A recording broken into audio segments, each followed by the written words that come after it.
Hello friends, मेडिसिजा Bihar exam portal channel पे आप सभी का स्वागत करता हूं।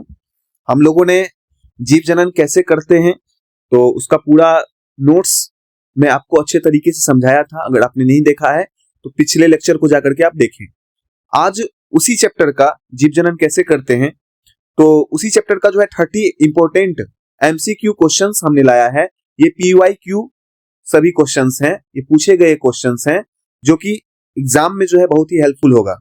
ठीक है, जो एग्जाम आपका बिहार बोर्ड 2026 का होने जा रहा है क्लास 10th का, उसमें बहुत ही हेल्पफुल होगा।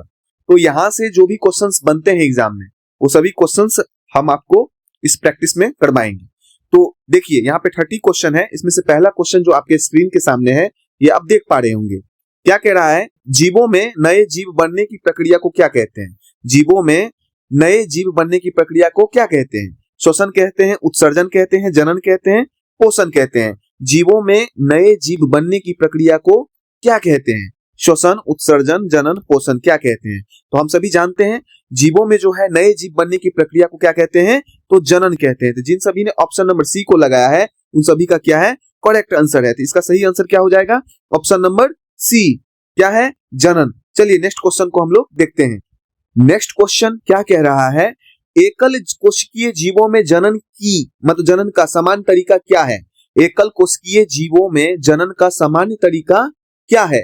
बहुखंडन, द्विखंडन, कलिका जनन है कि नहीं, बीजाणु जनन। तो हम आपको अच्छे तरीके से है कि नहीं, ये जो आपको मैं नोट्स में ये बताया था, क्लास में भी आपको हमने पढ़ाया था, है ना। यहाँ पे क्या है? एकल कोशिकीय जीवों में जनन का समान तरीका। तो मैंने एक कोशिकीय जीवों में, बहुकोशिकीय जीवों में, दोनों में बताया था। ठीक है, तो एक कोशिकीय जीवों में जो जनन का समान तरीका जो होता है, हमने क्या बताया था आपको? हम सभी जानते हैं द्विखंडन। क्या जानते हैं? द्विखंडन। तो अमीबा में क्या होता है? द्विखंडन। ठीक है, तो इसी तरह जो है इसका जो राइट आंसर हो जाएगा ऑप्शन नंबर बी। जिन सभी ने ऑप्शन नंबर बी को लगाया है उन सभी का क्या है? करेक्ट आंसर है। चलिए नेक्स्ट क्वेश्चन को हम लोग देखते हैं।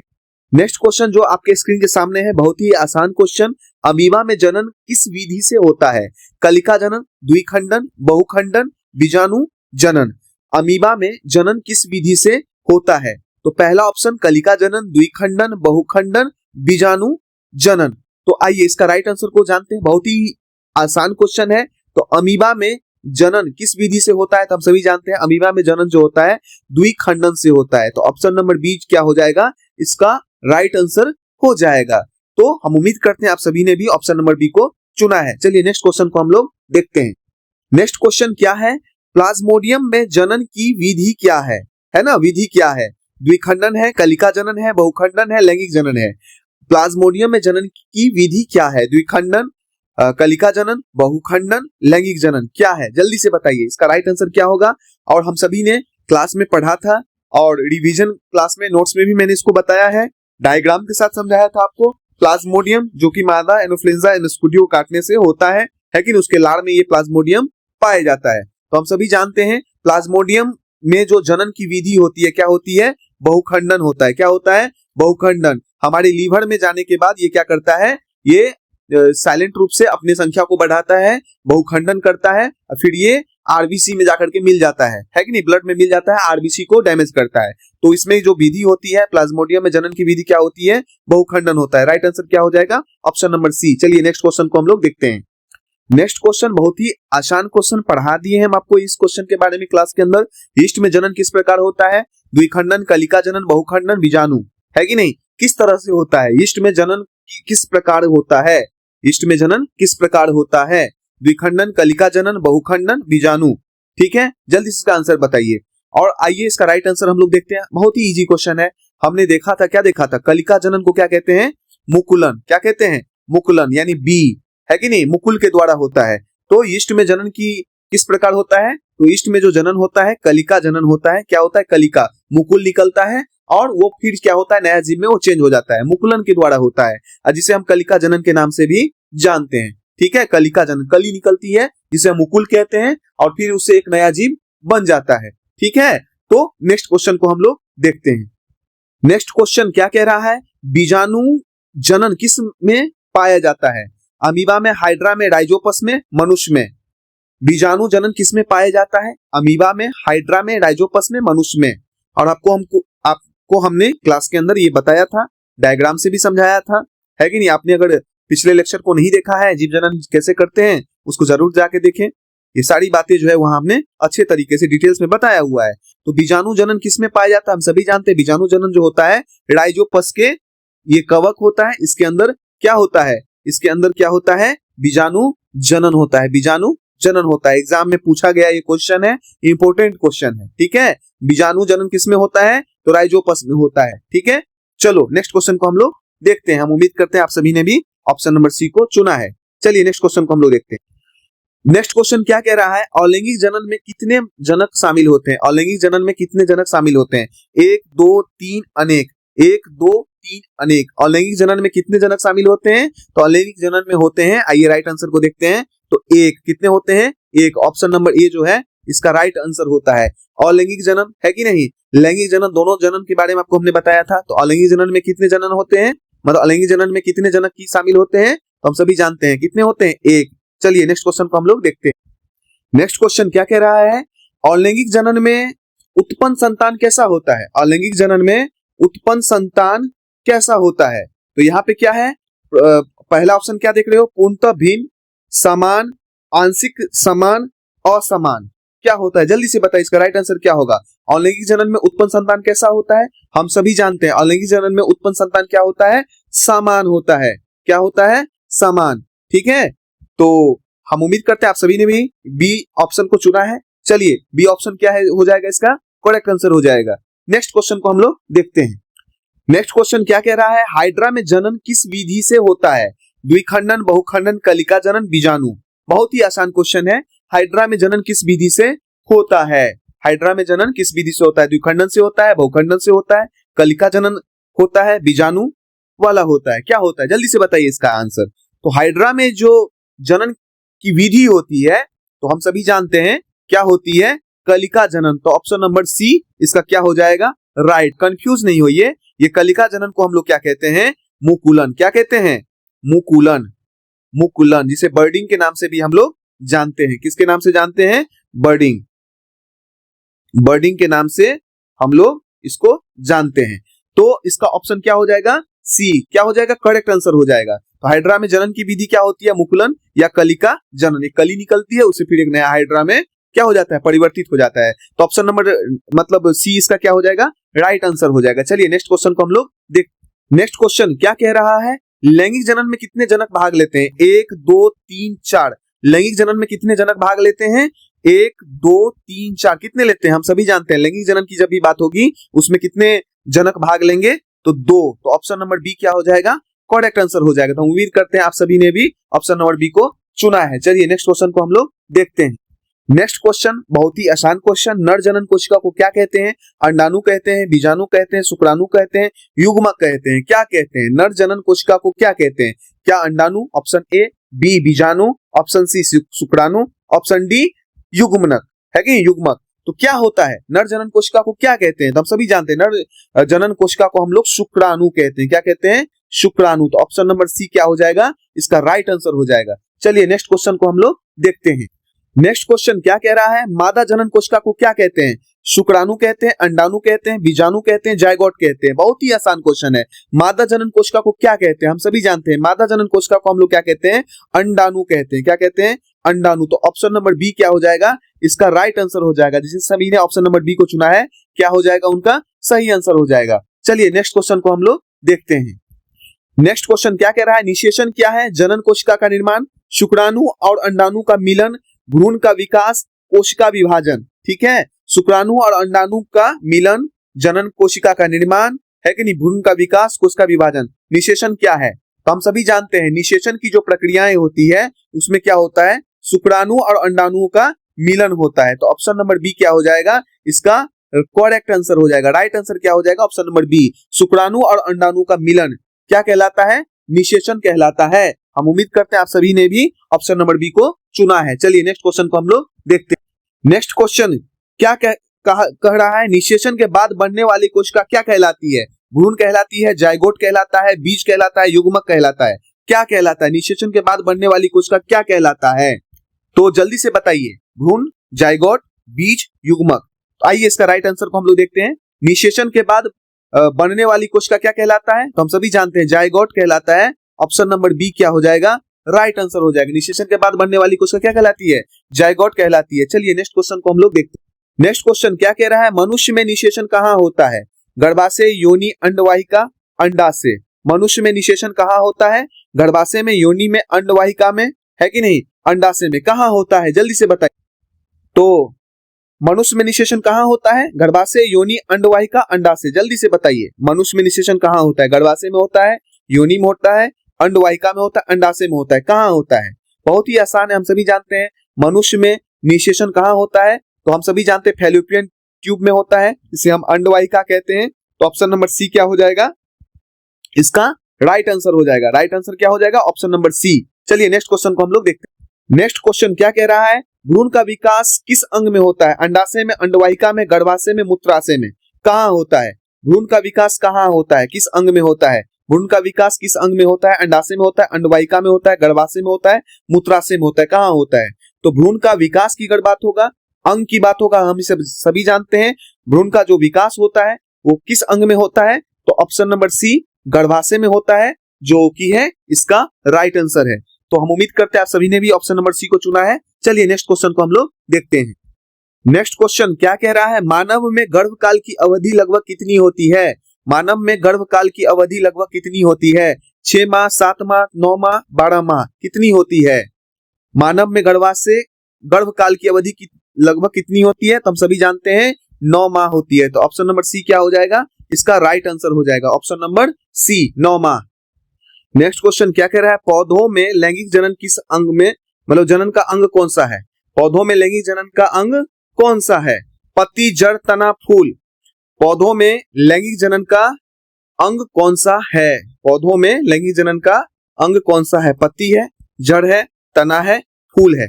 पौधों में लैंगिक जनन का अंग कौन सा है? जल्दी से बताइए, इसका क्या हो जाएगा सही आंसर? राइट आंसर क्या होगा? हम सभी जानते हैं पौधे में लैंगिक जनन की अगर अंग की बात होगी तो फूल होता है, क्योंकि पुंकेसर, स्त्री केसर यही पाया जाता है। ठीक है, पुंकेसर को पुरुष अंग कहते हैं, जनन अंग कहते हैं, और स्त्री केसर को मादा जनन अंग कहते हैं। तो ऑप्शन नंबर डी क्या हो जाएगा? इसका राइट आंसर हो जाएगा। तो हम उम्मीद करते हैं आप सभी ने भी ऑप्शन नंबर डी को चुना है। चलिए नेक्स्ट क्वेश्चन को हम लोग देखते हैं। नेक्स्ट क्वेश्चन क्या कह रहा है? परागकण किसमें बनते हैं? परागकण किसमें बनते हैं? वर्तिकाग्र में, अंडाशय में, पुंकेसर में, दल में। ठीक है, परागकण किसमें बनते हैं? जल्दी से बताइए इसका क्या है राइट आंसर? परागकण किसमें बनते हैं? वर्तिकाग्र में बनते हैं, अंडाशय में बनते हैं, पुंकेसर में मिलते हैं, दल में बनते हैं। कहाँ बनते हैं? हम सभी जानते हैं परागकण किसमें बनते हैं? तो परागकण जो बनते हैं पुंकेसर में बनते हैं। तो ऑप्शन नंबर सी क्या हो जाएगा? इसका राइट आंसर हो जाएगा। परागकण कहाँ बनते हैं? पुंकेसर में बनते हैं। तो ऑप्शन सी क्या है? Right answer. ठीक है, चलिए नेक्स्ट क्वेश्चन को हम लोग देखते हैं। अब देखिए नेक्स्ट क्वेश्चन, बहुत ही इंपॉर्टेंट क्वेश्चन। परागन क्या है? ध्यान दीजिएगा, परागन क्या है? क्वेश्चन को अच्छे से समझना है, और क्वेश्चन में ही आंसर छिपा हुआ है। परागन क्या है? निषेचन, परागकण का वर्तिकाग्र तक पहुंचना, बीज बनना, भ्रूण का विकास, मतलब भ्रूण विकास। ये 4 ऑप्शन है आपके पास। निषेचन, परागन, परागकण का वर्तिकाग्र तक पहुंचना, बीज बनना, भ्रूण का विकास। ए, बी, सी, डी। परागन क्या है? जल्दी से बताइए, हम सभी जानते हैं। आइए राइट आंसर को देखते हैं। परागन पूछा गया है, परागकण का वर्तिकाग्र तक पहुंचना, परागकण का वर्तिकाग्र तक पहुंचना। तो ऑप्शन नंबर सी, मतलब option number B, sorry, option number B क्या हो जाएगा? इसका राइट आंसर हो जाएगा। परागकण का वर्तिकाग्र तक पहुंचना ही परागन कहलाता है, ध्यान रखिएगा। चलिए नेक्स्ट क्वेश्चन को हम लोग देखते हैं। नेक्स्ट क्वेश्चन क्या कह रहा है? नेक्स्ट क्वेश्चन, निषेचन के बाद अंडाशय किसमें बदल जाता है? फूल में, फल में, बीज में, पत्ती में। निषेचन के बाद अंडाशय किसमें बदल जाता है? जल्दी से बताइए। फूल में, फल में, बीज में, पत्ती में, किसमें बदल जाता है निषेचन के बाद अंडाशय?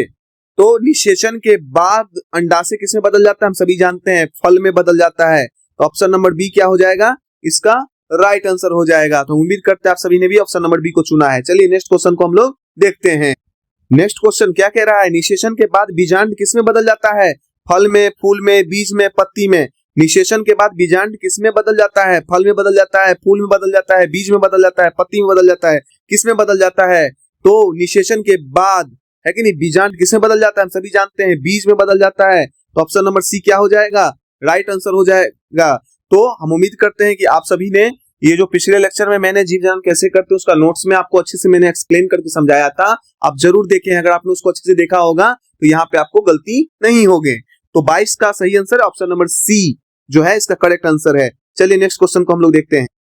नेक्स्ट क्वेश्चन क्या कह रहा है, साकीय जनन का उदाहरण कौन सा है? आलू, मटर, गेहूं, मक्का। क्या होगा साकीय जनन का उदाहरण? जल्दी से बताइए। पहले एक बात आप समझ लीजिए, साकीय जनन है ना, साकीय जनन का उदाहरण की बात करें, हम सभी जानते हैं अलैंगिक प्रजनन का एक प्रकार होता है जिसमें नए पौधे कायिक भाग हो, जैसे कायिक भाग की बात अगर करें, तना, पत्ती है कि नहीं, यही विकसित होकर के क्या हो जाता है, ये नए पेड़ के रूप में ये चेंज हो जाते हैं। नौक की बीज से होते हैं, बीज से इसमें नहीं होता है। उदाहरण में हमने आपको बताया था क्लास में, आलू, अदरक है कि नहीं, पत्थर चट्टा भी हो सकता है, ब्रायोफिलम इसका सबसे अच्छा उदाहरण है, आलू है, हम सभी जानते हैं। साकीय जनन का उदाहरण क्या हो जाएगा?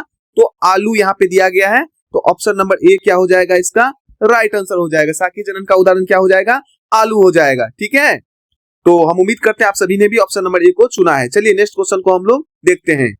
साकीय जनन जो है किस प्रकार का जनन है? लैंगिक, अलैंगिक, मिश्रित, द्विलिंगी। साकीय जनन है कि नहीं, साकीय जनन किस तरह का जो है जनन का प्रकार माना गया है? साकीय जनन किस प्रकार का जनन है कि नहीं? लैंगिक है, अलैंगिक है, मिश्रित है, द्विलिंगी है। अलैंगिक प्रजनन का एक प्रकार है, पहले आपको मैंने बता दिया था। क्या है ये? अलैंगिक प्रजनन का एक प्रकार है। साकीय जनन किस प्रकार का जनन है? अलैंगिक है कि नहीं, जनन का प्रकार है। तो इसका क्या सही आंसर हो जाएगा? ऑप्शन नंबर बी, इसका क्या हो जाएगा? राइट आंसर हो जाएगा, क्योंकि हम सभी जानते हैं इसमें जिनमें नए पौधे के कायिक भाग से जो है इसका जड़, तना, पत्ती से इसको विकसित किया जाता है। तो ऑप्शन नंबर बी क्या हो जाता है इसका सही आंसर। चलिए नेक्स्ट क्वेश्चन को हम लोग देखते हैं। तो क्लोन का अर्थ क्या होता है? समान जीव, भिन्न जीव, बड़ा जीव, छोटा जीव। क्लोन का अर्थ क्या होता है? तो क्लोन की अगर बात करें, हम सभी जानते हैं किसी जीव का कोशिका या डीएनए के आनुवंशिकी रूप से बिल्कुल समान जो होगा ना, मतलब हूबहू नकल तैयार जो होता है, जिसमें क्या होता है मूल जनक जो होते हैं ना उसके शारीरिक एवं जेनेटिक रूप से क्या होते हैं, समरूप होते हैं। यानी क्लोन का अर्थ क्या हो जाता है? क्लोन की अर्थ की अगर हम बात करें तो समान जीव। क्या हो जाता है? समान जीव।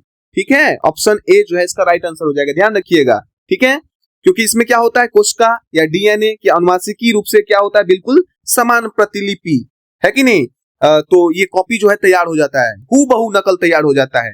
इसमें क्या होता है, मूल जनक जो होते हैं उनकी शारीरिक एवं जेनेटिक रूप से ये क्या होते हैं, समरूप होते हैं, पूरी समरूप होते हैं। तो क्लोन का अर्थ समझ गया, इसमें क्या होता है समान जीव, इसका क्या हो जाएगा राइट आंसर हो जाएगा। चलिए नेक्स्ट क्वेश्चन को हम लोग देखते हैं।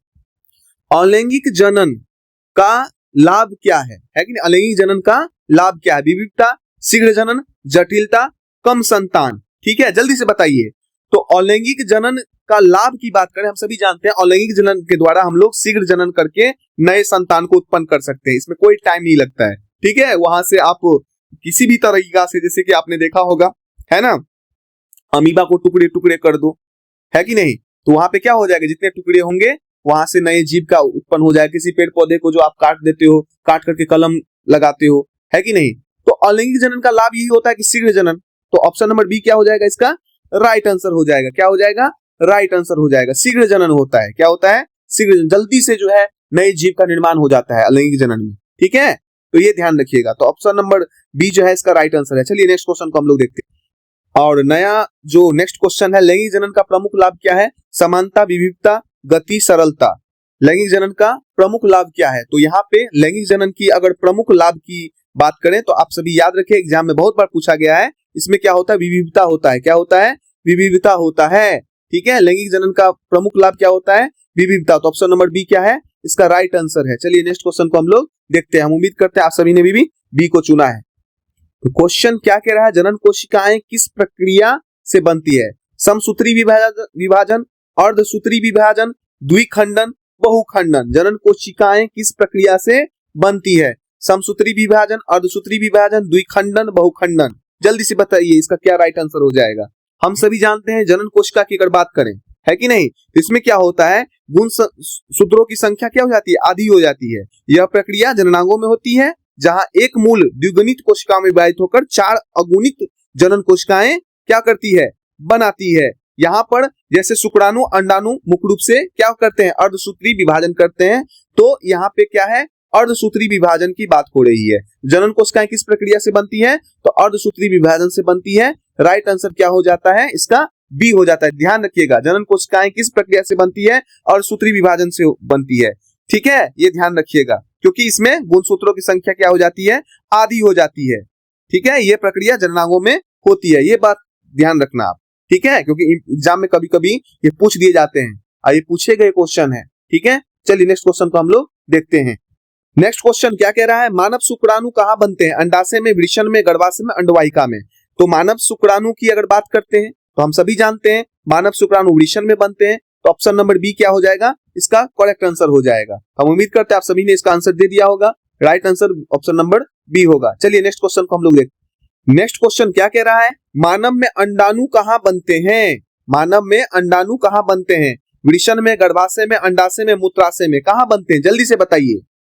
ये लास्ट क्वेश्चन है और हम उम्मीद करते हैं कि आप सभी ने ये क्वेश्चन का आंसर तो दे ही दोगे और बाकी जितने भी क्वेश्चन मैंने पीछे करवाया है सभी का आंसर आपने सही दिया होगा। ठीक है, तो ये बहुत ही इंपॉर्टेंट, यहाँ से जो भी PYQ बनने की संभावनाएं होती है, क्वेश्चन एग्जाम में आने की संभावनाएं होती है, मैक्सिमम मैंने क्वेश्चन इसको करवाया है और भी जो कुछ भी क्वेश्चन बनेगा वो मैं आपको प्रैक्टिस करवाऊंगा। ठीक है, तो यहाँ पर जो मानव में अंडाणु कहाँ बनते हैं, तो मानव में अंडाणु की अगर बात होगा तो हम सभी जानते हैं अंडाशय में क्या बनता है, अंडाणु का निर्माण होता है।